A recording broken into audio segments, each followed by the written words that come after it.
Thanks very much, Mr. Moyo, for coming to MPC today. We are quite honored and grateful for your visit.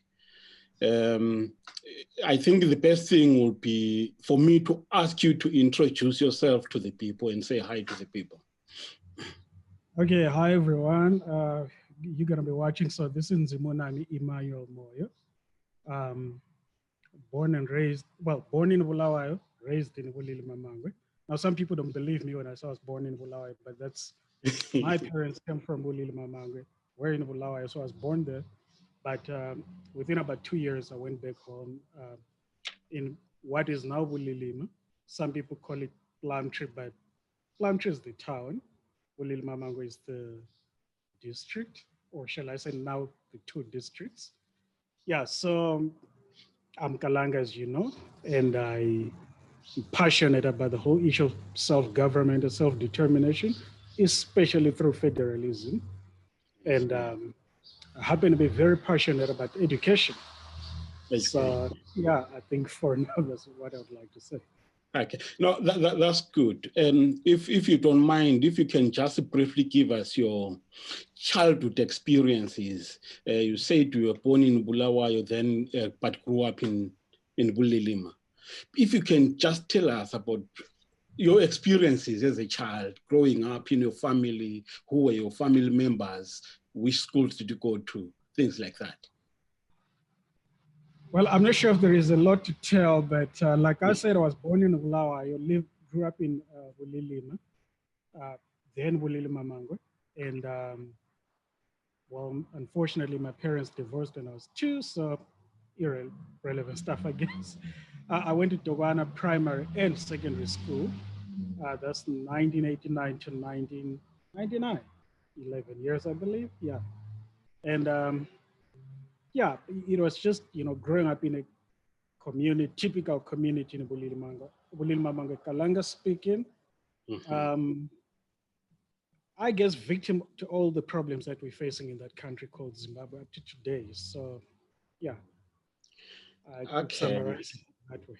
Yeah, I think let us now go straight into difficult questions that I would like to pose today. All right, as a Kalanga yourself, being brought up in a Kalanga community or background, today in Zimbabwe or the world as a whole, where do you place Kalanga? Does it have any place, in particular, let's say in Matabeleland or Zimbabwe? Yeah, maybe if I can put it that way. Okay, well, thanks for the question. And let me begin with a slight correction. And I know it's a mistake that a lot of Ndebeles speaking people make. It's Kalanga, it's not Kalanga. Ah, sorry. So, yeah. All right. I think you will be correcting me throughout, but I will try to say Kalanga, yeah? No problem. I'm sure. All right. Okay, so in short, I love to, I know a lot of writers love to say Chikalanga, that is the Kalanga language, is a minority language. But those of us involved in the writing from the Kalanga perspective, we prefer to use the term or the phrase historically marginalized language, HML, as compared to the historically advantaged languages. And I'm going to explain what that means. Up to the 1830s, as we all know, the Kalanga were the rulers of the land now called Matabeleland, Midlands, and parts of Masvingo, up until the Mthwakazi and the coming of the Ngonimpis and all of that. So Mzilikazi comes in, builds up his state, and even though some people dispute this, but it's the facts of history that we can't dispute, he establishes his state that basically becomes a truly Ndebeles state. It begins the marginalization of the Kalanga, because you are either going to be Ndebele, subject, or submit yourself to the Ndebele and live as Ndebele, or you are to face the wrath of the Ndebele impis. Now, fast forward 50 years later, the British come in the 1890s. Later on, they take over the country and they overthrow the Ndebeles state now led by Lobhengula. Mm-hmm. But they get faced with a lot of these challenges, what to do with the languages of the land between the Zambezi and the Limpopo that is now called Zimbabwe today.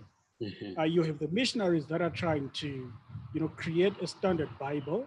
You have also the Native Affairs Department of the Rhodesian government now trying to taking an interest in what they call native education. And the issue of languages comes up a lot. Mm-hmm. Now, in the midst of all of this, you still have festering wounds of the Kalanga that have been victim to the Ndebele impis. Mm-hmm. At the same time, I believe around 1927, if I'm not mistaken, you have the rise of the people, the prominence of the Ndebele Imbongi, that are beginning to speak of this ultra Ndebele nation that includes everybody. And of course, later on, we know that there is people that are opposed to that idea that form the Sons of Mzilikazi Cultural Society. And you have the Matabeleland Homeland Society coming up and saying, you know what? Actually, let's make everybody Ndebele. This is after, I believe, the Nketa census.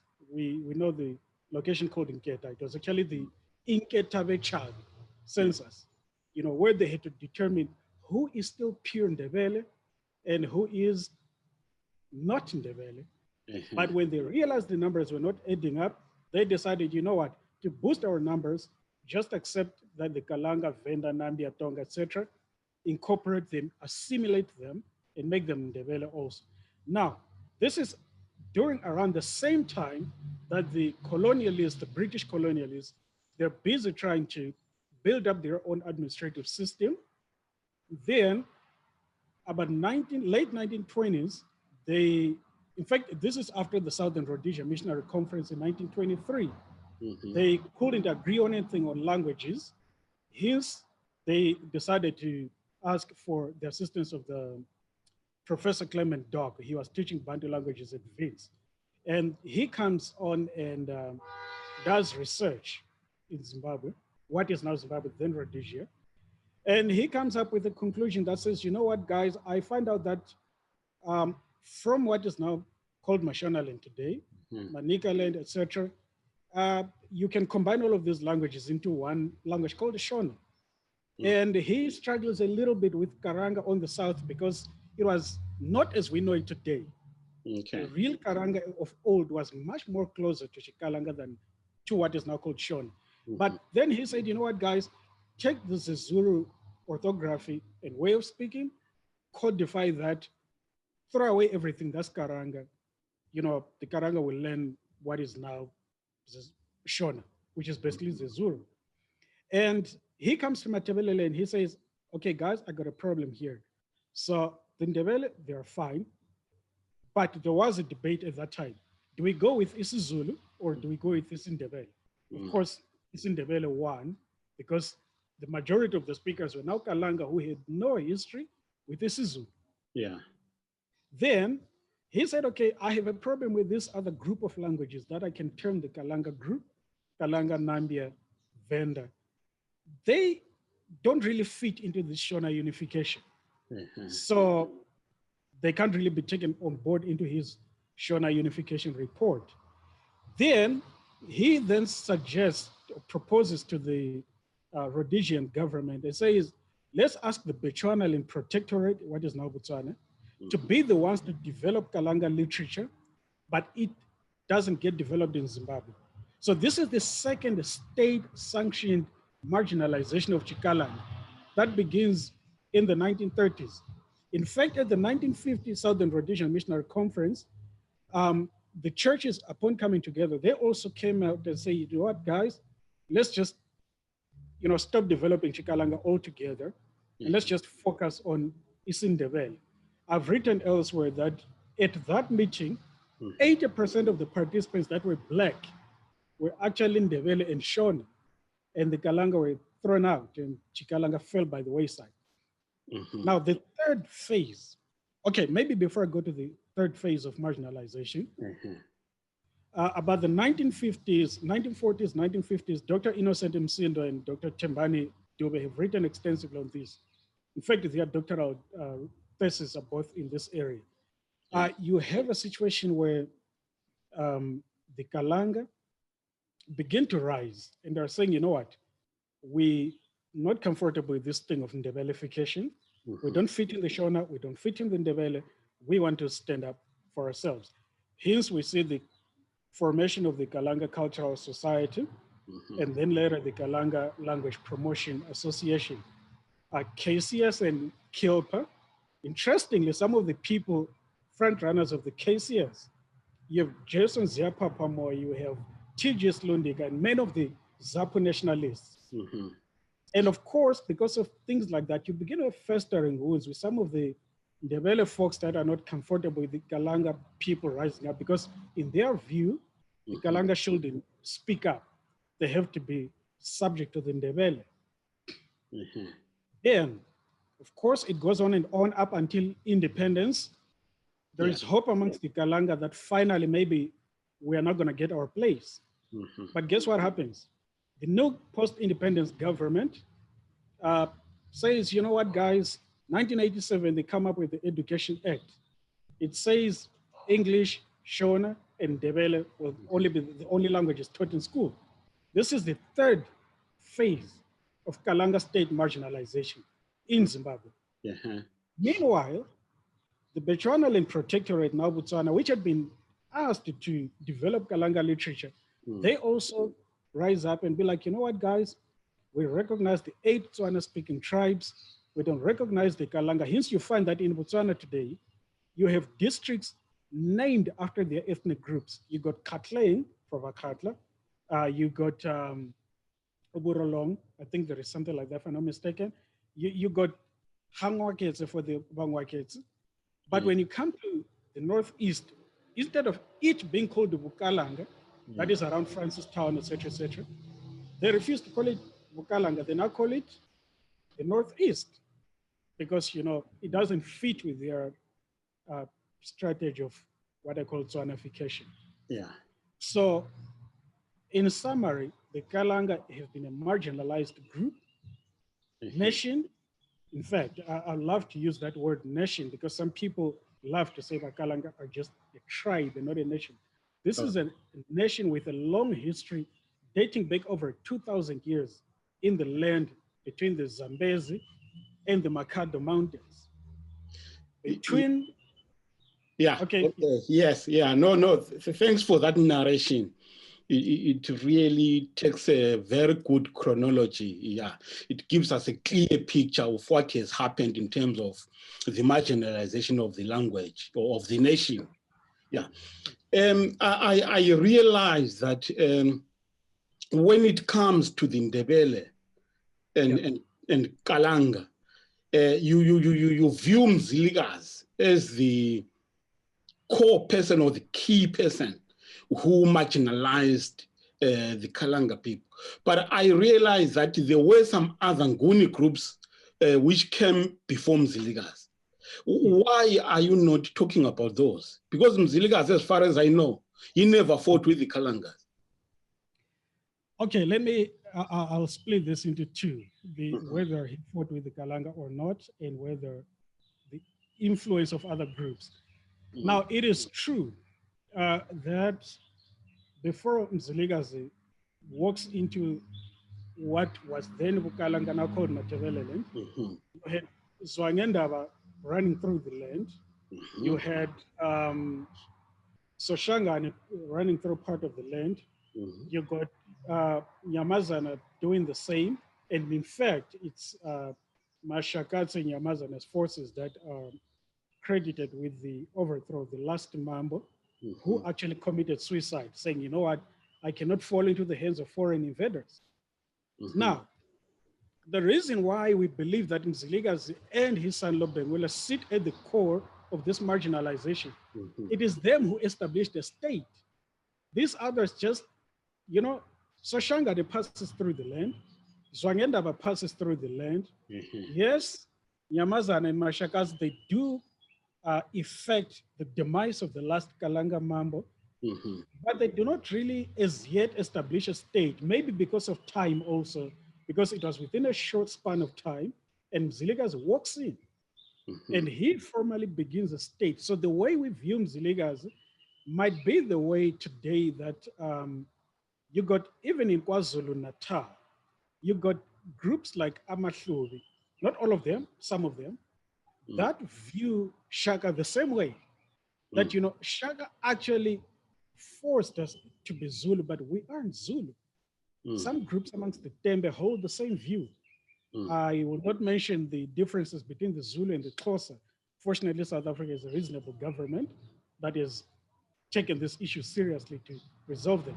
So this is why we think, because Mzilikazi actually built a military state, you know, which really effected the conquest of the Kalanga. Now that said, it is true, Mzilikazi did not fight the Kalanga. He conquered the Kalanga. The Kalanga were not a fighting people. The Kalanga were an agricultural people. They were a people that were focused on building certain artifacts of civilization. We know them, Kami, Naleta, Ledlon, what is now called Lolo, etc., etc. So Mzilikazi, what he did was, his was an economic sustenance war, if I can put it that way, which actually, if I can, let me compare it to a later event, the Matabeleland genocide, which some have mistakenly called the Gukurahundi genocide, but it is the Matabeleland genocide. We need to put in the people into the picture. It wasn't a war. Some people love to argue that it was a war, but it was one group of people invading another group of people. The same thing that we saw with Mzilikazi, partly as a means to gain subordination and submission, and partly for economic reasons. He raided the Kalanga, he subjugated the Kalanga. Did they resist? Yeah, sometimes they did try to resist, but obviously because the Kalanga state was not built as a military state, it could not necessarily withstand the onslaught of, you know, Mzilikazi all the way from KZN through what is Tshwane today, through the Northwest. He'd been fighting all the way. So when his impis cross, you know, the Shasha River into what is now Matabeleland, these guys are already in war mode. And Kalanga are not. And obviously they've already lost their mambo and they're not really in a fighting spirit. So in practical sense, what did Mzilikazi do in terms of marginalizing the Kalanga nation? What did he do? Excellent question. So again, this is a point of debate. The establishment of the caste system. Now, there are those that would say, no, it wasn't a caste system. It was just a recognition of diversity and stuff like that, but it is not. We know that the Abe Zansi were the first-class citizens. The Abe Entla, Sotho-Tswana groups were the second-class citizens. And the Kalanga were obviously the third-class citizens that were called Amahole. And what happened is, number one, you have a situation where people are being raided for economic reasons, for the need to subjugate themselves and pay tax. Now, what do people do in response? They begin to try to fit into the situation. Right now, we're using English. The way that English came is a lot of us learned English because we needed to fit into a certain system. The same thing with today, you got, and this is disheartening, you got kids in a Bulawayo that will be actually proud to fluently speak Shona, better than Ndebeles, better than, maybe not Ndebeles, but better than Chivenda, Chikalanga, Chitonga, etc., etc. Because they are trying to fit into this Shona state and to supposedly access certain benefits that go with that. So at the end of the day, it's the same scenario that the Ndebeles are facing today. You have a situation where if you are not part of the favored class, then you have no access to certain economic benefits. So the same thing with the Kalanga. To avoid killing, you had to fit into the Ndebeles state. To avoid being raided, well, you couldn't avoid that, but you know, you just had to fit in. And of course, some of the young people were incorporated into the Ndebele impis, just like soldiers from Matabeleland today, and cops find themselves now speaking Shona. Same thing with the soldiers back then. If you got into the Ndebele impis, unfortunately, the going language was Ndebele. You abandon your own language. So it's the same thing. Now, maybe if I can fast forward just a bit into the 1900s, a similar scenario happens. I think it's Dr. Innocent Msindo and Dr. Tembani Spanda. They did a lot of research on this issue. There is a phrase that one of the informants, they were students at Hope Fountain, that they actually used that, and they became students and then teachers, of course, later. And they say that in the 1940s and 50s, Kalanga children were actually competing to be quote unquote better Ndebele, because the Ndebele language had been posited as the language of power, the language of economics, the language that, you know, because of its affiliation with the Zulu, it was the language of the ruling class. And what happens at the end of the day? The language of the people that are being oppressed and marginalized and denied certain economic benefits, it dies out because they're trying to fit in. So that is, you know, of course, there were no codified laws back then, like today, but that's, you know, how it happened.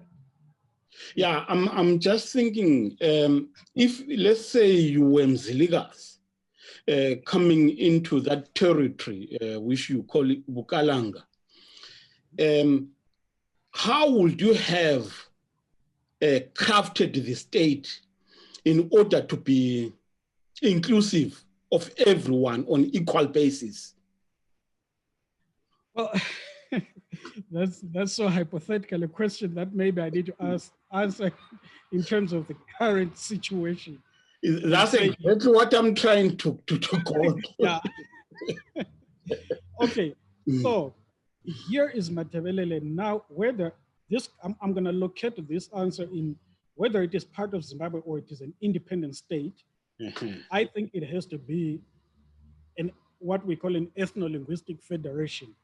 Now, for those that don't know what an ethno-linguistic federation is, it is something like South Africa, Ethiopia, India, Canada, Switzerland, etc., etc. What that means is that each ethno-linguistic group, by which we can call it a nation or even a tribe, if you will, or maybe to simplify it and say each language group basically has its own territory where its language is the predominant language. So for example, you go to Binga, the Tonga are fully self-governing and self-determining in Binga. You go to Beitbridge, the Venda are the ones that are in charge of their territory.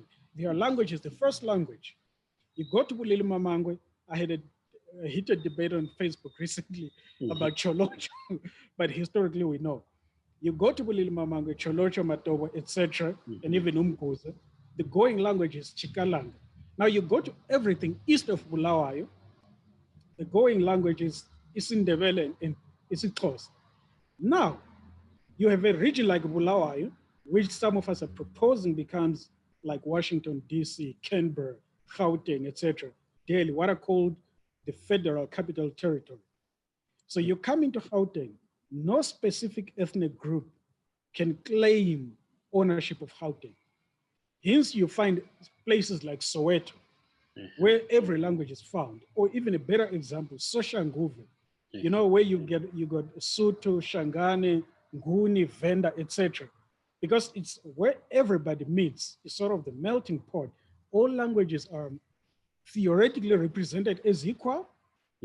So I would say really every region ought to have its language, but also because I do not favor a situation where people cannot communicate with one another or have to employ a foreign language, like Islung, for example, as we are doing right now. If you have something like a national broadcasting corporation, I hope NBC becomes that, you know, where you now have all languages equally represented, and somebody in Venda can easily learn Ndebele, somebody in Nkai can easily learn Chikalanga, somebody in Wange can easily learn Chivenda. You know, that way there is that sense of nationhood. Everybody feels like, you know what? I belong here. I am not some so and so subordinate.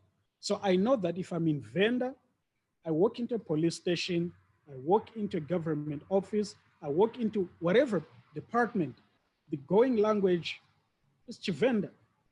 Yeah. And if I, yeah. You know, some people have argued that if we do the way you are suggesting or proposing right now, in terms of the economics, we are not going to make it. What's your reaction to that? Well, I'm not sure exactly what they mean by we are not going to make it, because South Africa is making it. Switzerland, which is smaller than much South, is making it. Okay, India is a vast country, same with Ethiopia, but they're making it. The issue here is self-government and self-determination through federalism has nothing to do with not language, but with populations in particular regions. There is an estimated 300,000 to 500,000 Kalanga within Bulili-Mamangwe alone. Now, you have a city like Bulawayo, which is running on its own. What will stop, okay, fine, it's a city, granted, but what will stop Bulili-Mamangwe from running its affairs? What will stop Wange, the Nambia people, from doing the same? So this is where federalism comes in. It says, look, everything that is local, policing, education, health, etc., the local people, infrastructure, the locals do it themselves. Then if it's things that now, like foreign affairs, this is where we band in together as a country of various nations. Then we say, okay, guys, we're going to elect representatives that will represent us at national level, but in our own territories, we run the show. So for example, you go to KZN, we know it's a Zulu territory.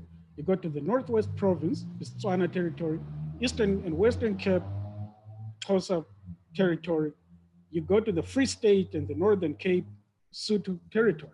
So it's as simple as that. Each region run its local affairs, foreign affairs, defense, highways and railways and stuff like that. Then we work together. And this is how federalism works, whether you are in South Africa, you're in Ethiopia, you are in Switzerland, Canada, India, Australia, USA. That's just how it works. Yeah. Like in Zimbabwe right now, let's say, looking at it, let's say from 1980 up to now, we know that the dominant group has been shown against all other ethnic populations. People say if we give more power, more autonomy to these subgroups, then we are weakening ourselves, particularly in Matabeleland, where we have many subgroups. What do you say to that? Okay, just a point of clarification here. Who is referring to subgroups? Is it the Shona or is it Ndebeles? No, we are saying Matabeleland versus Mashonaland. Then Mashonaland is the dominant group now when we're looking at the whole country. But then in the Matabeleland, we have many subgroups. If we give more power to these subgroups like Kalanga, Nambia, Ndebele, all these groups, if we give them more power as autonomous groups, then we are weakening Matabeleland as a whole against that's an excellent question. I'd really love to address that. On the contrary, I would argue that actually you are strengthening Matabeleland. Here's why. Why? What we need as a region to strengthen us is not one language. What we need as a region to strengthen us is political power. There is nothing to stop us from building a regional political movement. And we say that in its leadership, you're going to have just a rough number. 10 Kalanga people, 10 Ndebele, 10 Xhosa, 10 Venda, 10 Tonga, 10 Nambia, and without forgetting the Khoisan, obviously, in the mix. Now, that way, that's when you give every ethnic group a voice to build a solid movement. And if we go back, this is exactly what ZAP was. Granted, it was Kalanga dominated, but still almost every ethnic group was represented at the end of the day. So what is happening right now, if I can go back to reference the Mthwakazi movement, is what they're doing, they're trying to build a particular narrative that traces this history to Mzilikazi, and then disenfranchises and, marginalizes the rest of the ethnic groups in Matabeleland, Kalanga, Tonga, Nambia, Venda, Sotho, etc. It puts them on the peripheries. And as a result, they stand aside, they don't want to be part of this movement, and Matabeleland is weakened. But if we bring them on board on the basis of equality, guys, we come here as equals. We're not an Ndebeles-centric political movement, but we try by all means to be a multi-ethnic movement that recognizes everybody, that recognizes that Beitbridge is Venda territory, Binga is Tonga territory, Wang is Nambia territory, etc. And then all of these are represented. We stand to build a more solid movement that will actually strengthen the Matabeleland struggle than one that seeks to, build a particular monolithic narrative. In fact, if I can introduce a bit of a technical term for some here, but there is a term in the struggle called intersectionality. Now, what intersectionality means is that in as much as we are fighting a greater enemy against ourselves, let's recognize that there are differences within ourselves. So we know that the bigger enemy here is the marginalization by the Zimbabwean state, what I call Shona Gukura Hundiste rule, dating back to the Gukura Hundi era of the Matabeleland genocide. Now, all of us agreed on that. That's a problem. But within ourselves in Matabeleland, we know that Kalanga has been pushed to the brink. We know that Chitonga has been pushed to the brink. At one point, all Kalanga and Tonga chiefs were overthrown, only to be recently reinstalled in the 2000s. We know that our languages have been marginalized since the early 1900s, right up to the 2000s. Now, those are differences in Matabeleland. So how can someone expect me to fully stand behind the Mthwakazi movement without it in return fully committing to recognition of my identity, my heritage, and my language? Now, some of them will say, no, but we do recognize that. But when I speak about it, when somebody in Binga speaks about it, they call us divisionists. And I'm like, no, but on the one hand, you said Mthwakazi is for all. But when I stand up to declare myself proudly, you call me divisive. Which is which?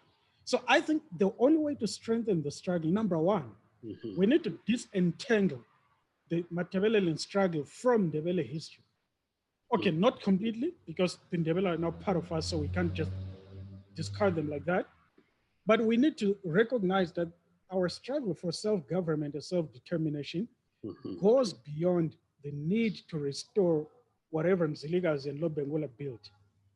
It actually has to be forward-looking. It has to look into the future to say that lives and livelihoods are being torn apart. Young people in Matabeleland have been displaced. People are taking over our places. And we need to be having jobs in our own places. We need to be the ones at the front of all the mines that are being found in the place. We need to be the ones that are at the front of the tourism industry and all of that. Those are forward-looking issues that we can all unite around. And that doesn't matter which language you speak. So really, let me conclude the section by saying this. I think folks tend to confuse diversity with division. Now, when we stand up for diversity, folks say that we are being divisive. They think that uniformity equates to unity, that if you make people uniform, then they are going to be united. But here's the spoiler. That's exactly what the Shona Zimbabwean state is pursuing, uniformity, a unitary state. But has it united us? No. Okay, so as things stand right now in Matabeleland, do you feel that the Ndebele are still oppressing the Kalangas? Well, maybe let me answer this within the context of racism. There is something in the study of racism called critical race theory. Now, some of you might have heard about it when Trump jumped into the whole thing and said he was banning it from the US federal government, blah, blah. So what critical race theory says is you might be a white person, you personally are not, think of yourself as not racist. In fact, you have not done anything that has marginalized a Black person. Maybe you even don't hold any power whatsoever. But because you belong to a system that has institutions, that has systems that support whiteness, you naturally are a beneficiary of the racist system. Here's the argument by critical race theory that every white person is racist. Now, a lot of people, when you say you're racist, they think of saying the N-word. They think of, direct oppression and stuff like that. It's about the systems and the institutions in place. Now, so I've attempted recently to say, maybe we need to look at it through the Matabeleland struggle, through the lens of critical race theory. I'm not sure if we can just replace the R with a T and say critical tribe theory, without being accused of plagiarism or whatever. But the Ndebele currently have no direct state power. That's an obvious case. They lost it when they were overthrown by the British. Although they got some support by the British over the 1900s to raise their language, their, chiefs and all of that. So what is happening here is going back to 1987, like I said about the Education Act, that says only Ndebele, Shona, and English will be the languages of instruction in school. That inevitably made Ndebeles beneficiaries of the system. Whether they participated in it or not, or they actively supported it or not, it made them part of the tribalistic society and structure of Zimbabwe that created the Zimbabwean state into a cake being shared between the Ndebele, Shona, and the whites, English, if I can put it that way. So the Ndebele might not directly have any, power at the moment, but by defending the status quo. So there is, for example, some school heads today, some chiefs today, that refuse the restoration of Kalanga, Venda, Nambia, Tonga in the schools. It's more pronounced even, in fact, amongst the Kalanga, because as we know, Mzilikazi settled in the heartland of the Kalanga. What is now Bulawayo, we all know that Naladal is just to the east, and we know that Kam is just 22 kilometers from the center of Bulawayo, which was the Kalanga capital. Now, by him settled in the heartland of Bukalanga, what happened is that the Kalanga were the most affected, and they were in the proximity, so they were easily raided. And of course, we know that the Impanda regiment went on to be stationed in what is now Mango district.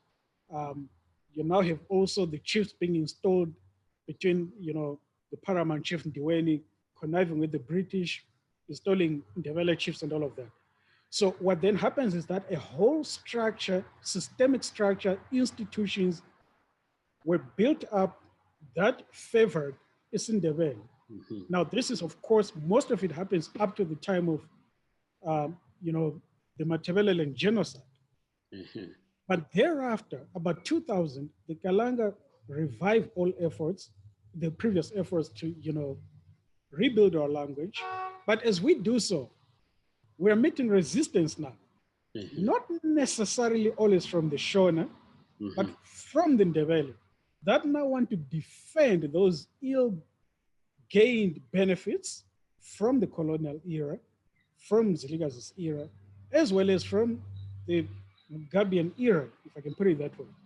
So you now have some really saying, no, you cannot tell us about teaching Kalanga, for example, in Cholocho or in Matobo.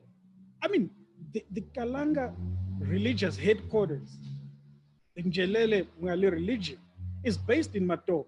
The priests there are Kalanga. And somebody's going to stand up and say, no, you can't teach Kalanga here.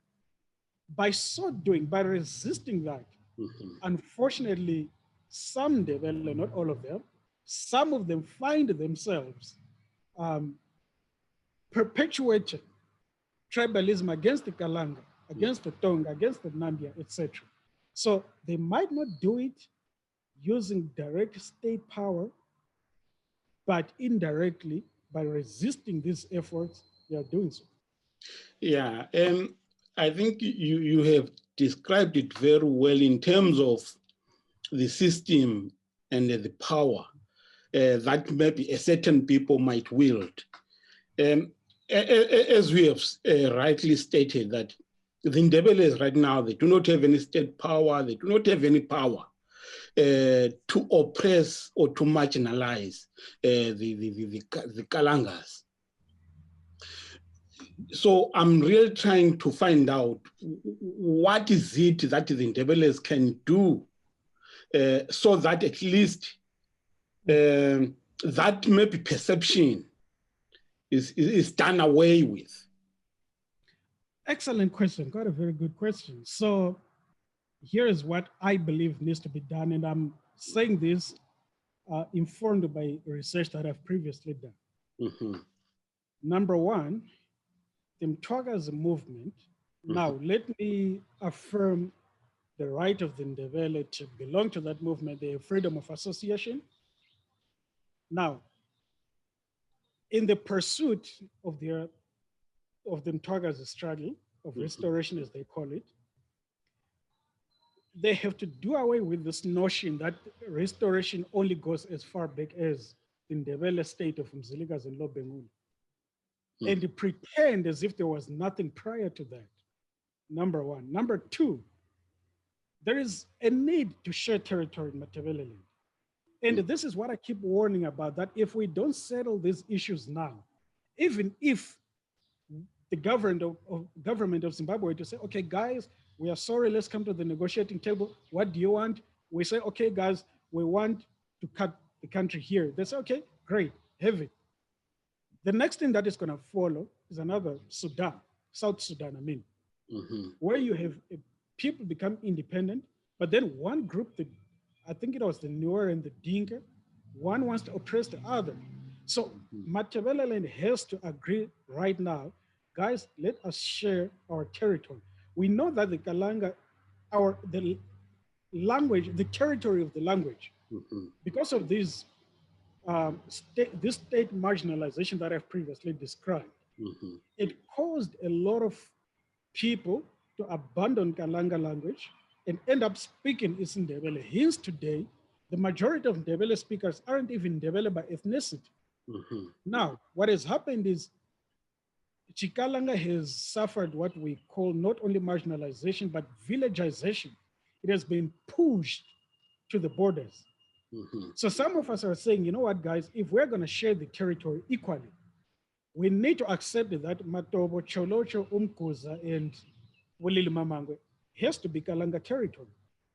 Wange has to be Nambia territory. Binga has to be Tonga territory. Bait Bridge has to be Venda territory. Gwanda South, that is Suti territory. Then what that does is it actually still leaves the Ndebele with more territory on the east of Bulawayo, in Caesar, Mzingwane, Bobi district, Nkai district, Lupani district. That's 5 districts. So if you have everything east of Bulawayo, Ndebele territory, Binga, Tonga, Wange, Nambia, Cholocho through Bulelimamango to Matoba and Umkuza, Kalanga, Gwanda and Baitbridge. No, let me try to understand that. Yeah. As you have said that many people who now speak, let's say, Ndebele, they are of Kalanga origin. So going forward, would you want those people to change back to speaking Kalanga or what? Okay, excellent question. Well, that is not going to be an overnight event, obviously, but what is going to happen is the same way kids in Bulilimamangwe today have parents that speak Chikalanga, but they themselves speak Isindebele. Mm-hmm. What has happened is that kids go to school. We were taught Isindebele, by the way. Mm-hmm. We weren't taught, I was only taught Chikalanga from grade 1 to 3. Okay. And this is the experience of kids all over Matabeleland, besides those that are in traditionally now Ndebele territories. Mm-hmm. So we're saying in these districts that we propose that Chikalanga should be restored. Obviously, people that are already speaking Ndebele cannot just revert and speak Chikalanga. But in the schools, in the education system, let's begin teaching Chikalanga. Let's begin teaching Tonga in Binga. Let's begin teaching Chivenda in Baybridge. Let's teach Sutu in Gwanda, etc., etc. Over time, it has taken 150 years to get here. Mm-hmm. We can reverse that process over the next 100 years. Now, this is in the interest of justice, not in the interest of, now when I say this, I know some in the Mthwakazi movement will now say, well, quote unquote, you want to destroy what Mzilikazi built. And some of us are saying, well, Mzilikazi didn't build for us, he built for you. So the least we can do is to share the territory so that we have districts that we know, which some of us believe in an independent state, they'll become provinces or states, that we know that that's a Kalanga state, that's a Tonga state, that's a Venda state, that's a Ndebeles state, that's a Xhosa state, etc., etc. That's the one way we can actually ensure unity in Matabeleland and do away with these perceptions that, you know, the Ndebele want to keep their ill-gotten gains, if I can put it that way. Yeah. Mm-hmm. Okay. All right. No, I do hear what you are saying. I know I'm talking from this platform of being in Ndebele, so it becomes very difficult to hear some of these things.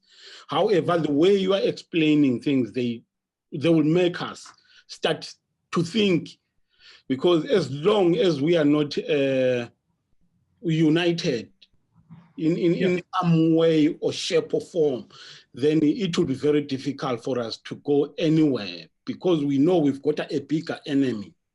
Yeah, true. Mm-hmm. Yeah, I think in terms of time, we have really exhausted our time.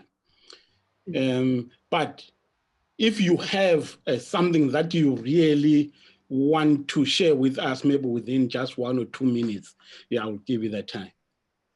Okay, thank you very much. Let me say, we agree on this one thing. Mm-hmm. Our biggest enemy in Matabeleland today, young people are suffering in Johannesburg, Diepsloot, Hilbert, etc., partly because of a collapsed economy altogether, but also partly because of the marginalization of Matabeleland by the Zimbabwean state, which has ensured that whatever little jobs are available are taken away by people from Mashonaland as opposed to us. That is a big problem. Number two is infrastructure. A lot of the schools that we have, I can speak at least from the Bulilimanga perspective, they were either built by the missionaries or they were built by the communities post-independence. And the government hasn't done anything. It goes through to the clinics, etc., etc. Now, these are big problems that we're facing. On that one, we all agree, whether you're a Kalanga nationalist, federalist, or you're Mthwakazi nationalist, or whatever you are, from Venda to Victoria Falls, from the Ramakwebane to the Shangano, the Kwekwe River, whatever it is, we all agreed about that issue. Now, to confront this issue, as Matabeleland, we need a multi-ethnic political regional movement that recognizes our diversity, that recognizes our different histories, and will take us back, if I can put it in quotes, to those Zapu days, when we will really seize power in Matabeleland. We need to seize every council, local authority, every parliamentary seat from Venda to Victoria Falls. We need to sweep all of that. And the only basis of unity is to recognize ourselves as mutually interdependent and yet as diverse. Let us do away with this notion that to be united, we need to be uniform. We don't need to be uniform. We just need to have a common vision that we want a prosperous Matabeleland. And really, I think this is the way I view it. I've seen it in a lot of federations. Maybe let me take the United States as an example. It's a far-fetched example, but it illustrates the point. Yeah. It has 50 states. Yeah. Whether it is huge California with 23 million people, or it is North Dakota with 500,000 people, each state has 2 senators. So I think with all the 10 nations in Matabeleland, we might need to come up with a system that allows us that we have some kind of representative council, a federal council that is going to have 10 Ndebeles, 10 Kalanga, 10 Tonga, 10 Venda. 10 is just a rough number. It can be 5, it can be 7, or whatever. So that all voices are represented and all the interests are represented. Because part of the problem with the Mthwakazi movement, it tends to be pushed by people that do not understand the intersectionality of the struggle. They tend to be dismissive of what, for example, the Nambia want or the Tonga want. Fair and fine, there can be 5 Kalangas in the leadership, but you might find that those Kalangas do not really subscribe to what the Kalanga want. So in the need to confront Zimbabwean state marginalization that favors Mashonaland and Shona people, we need to stand united and we need to form a strong regional movement.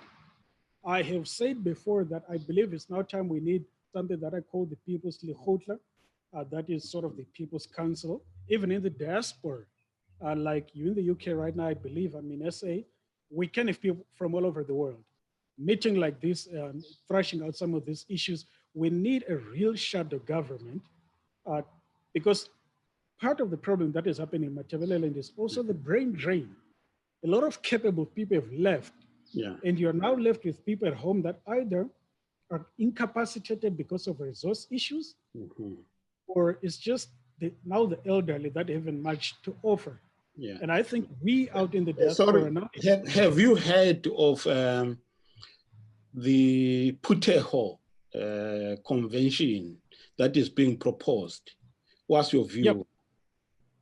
Yes, I absolutely have. I would think, from what I understand, in fact, I happen to be part of the what they call the advisory committee of that. My understanding is that that will be the home base structure, if I can put it, working with the diaspora-based structure. So it'll be sort of 2 structures working together, one in the diaspora, one at home. So I think that's a good platform because it goes beyond the Mthwakazi movement approach. It actually recognizes the diversity in the region. And I think that's a good starting point that we can build from. Okay, no, that's good.